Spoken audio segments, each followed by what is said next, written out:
Stokes આજે ફોકસમાં છે. Good morning યોમિક, જણાવો સ્ટોક સ્પેસિફિક, કેમ કે માર્કેટનો મૂડ તો ખરાબ છે. આવી સ્થિતિમાં કોઈ સ્ટોક્સ આજે બૂસ્ટ આપશે કે સ્ટોક્સ પણ આજે મૂડ ખરાબ જ કરવાના છે? આજે સ્ટોક તો ઘણા એવા છે કે જેના પરિણામ આવે છે કે જેમાં આપણને નિરાશા જોવા મળી શકે છે, પરંતુ ઇન્ફ્રા સ્ટોક છે કે જે આજે આપણને થોડુંક બૂસ્ટ કરી શકે છે. એની ચર્ચા કરીશું, પરંતુ સૌ પહેલાં હું તમને પરિણામ જણાવી દઉં. તો જેમાં સૌ પહેલાં હું તમને નિફ્ટીની કંપનીથી વાત કરવા માંગીશ. એસબીઆઈને જ્યારે આપણે બંધ વીકેન્ડમાં આપણને નંબર આવ્યા હતા જે અનુમાનથી ઘણા કમજોર આવ્યા છે. કંપનીની વ્યાજની આવક 5.7% વધીને ₹41,126 કરોડ તો આવી, પરંતુ અનુમાન હતું 42,175 કરોડ, એટલે કે અનુમાનથી ઓછું છે. નફો 1% માત્ર વધ્યો છે, જે ₹17,035 કરોડ આવ્યો છે. અનુમાન હતું 17,132 કરોડ. કંપનીના એસેટ ક્વોલિટી ગ્રોસ એનપીએ 2.24%થી ઘટીને 2.21% આવ્યા છે, અને નેટ એનપીએ 0.57% પર ફ્લેટ જોવા મળ્યા છે. અને કંપનીના સ્લીપેજીસની વાત કરીએ જે 0.43%થી વધીને 0.84% આવે છે, એટલે ઘણો વધારો થયો છે સ્લીપેજીસમાં. અને ઘરેલું નેટ ઇન્ટરેસ્ટ માર્જિનમાં જે 3.7% હતા જે ઘટીને 3.35% આવે છે, એટલે થોડું પરફોર્મન્સ માર્જિનમાં થોડું સારું જોવા મળ્યું છે, પરંતુ ઓવરઓલ નંબર જે છે એમાં આપણને અનુમાનથી ઓછા જોવા મળે છે એસબીઆઈમાં. જે બાદ ટાઇટનના હું નંબરની વાત કરવા માંગીશ. ટાઇટનની જે આવક છે 10% વધીને ₹11,105 કરોડ આવી છે. નફો 1% ઘટીને 770 કરોડ આવ્યો છે.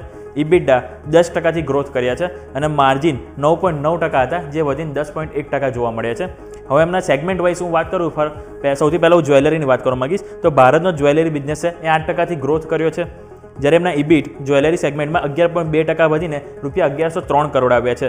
એમના જે ભારતમાં જે લાસ્ટ ક્વાર્ટરમાં એટલે કે એપ્રિલથી જૂન મહિનામાં કંપનીએ તનિષ્કના 11 સ્ટોર નવા ઓપન કર્યા, મિયાના 19 સ્ટોર ઓપન કર્યા, અને જોયાના 3 નવા સ્ટોર કંપની અહીંયાથી ઓપન કર્યા છે. અને આંતરરાષ્ટ્રીય જ્વેલરી બિઝનેસ 92%થી ગ્રોથ કર્યો છે, એટલે કંપનીએ ડોમેસ્ટિક કરતાં આંતરરાષ્ટ્રીય એટલે કે ઇન્ટરનેશનલ સારો ગ્રોથ બતાવ્યો છે. એમના વોચિસ અને વેરેબલ સેગમેન્ટની વાત કરવા માંગીશ તો આવક 15% વધીને ₹1,021 કરોડ આવ્યા છે.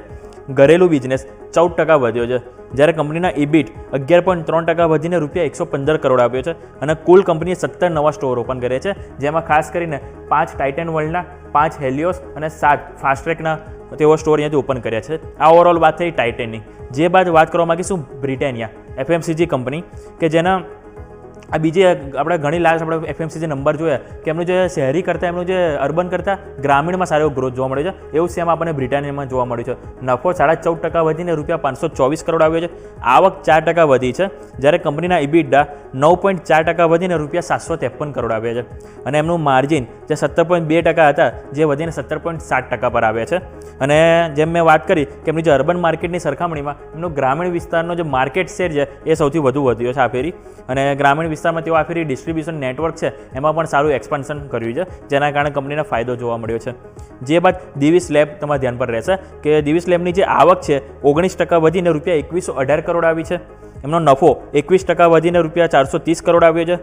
ઇબિડા 23%થી ગ્રોથ કર્યો છે, જે ₹622 કરોડ પર આવ્યો છે. અને માર્જિન 28.3% હતા જે વધીને 29.4% આવે છે, એટલે કે ઓવરઓલ નંબર સારા જોવા મળે છે દિવીસ લેબમાં.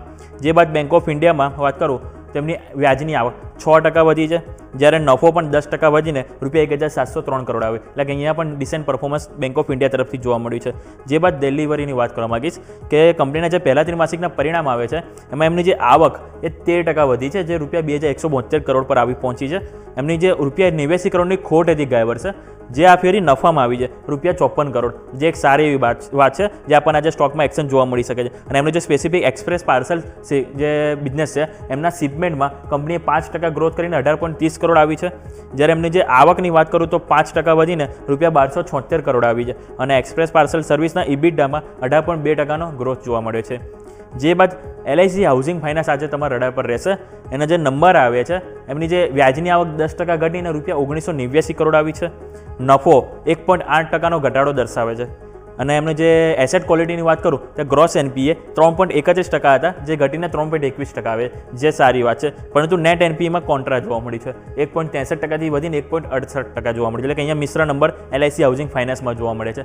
જે બાદ અંબુજા સિમેન્ટમાં એક સમાચાર છે કે તેઓ બિહારમાં અહીંયાથી સૌથી મોટું રોકાણ કરવા જઈ રહ્યા છે. ખાસ કરીને જે વારીસલીગંજ છે એમાં તેઓ સિમેન્ટ ગ્રાઇન્ડિંગ યુનિટ અહીંયાથી બનાવશે, અને 6 MTPAની ઓવરઓલ ક્ષમતા રહેશે, અને કુલ 1600 કરોડની અહીંયાથી તેઓ રોકાણ કરતા જોવા મળશે. અને બિહારમાં તેમનું અહીંયાથી પહેલું રોકાણ અહીંયાથી થવા જઈ રહ્યું છે, એટલે અંબુજા સિમેન્ટ તમારા આજના દિવસે એક્શનમાં જોવા મળી શકે છે. જે બાદ ઇન્ફ્રા સ્ટોક મેં તમને શરૂઆતમાં વાત કરી કે આજે ઇન્ફ્રા સ્ટોક થોડું બઝિંગ જોવા મળી શકે છે.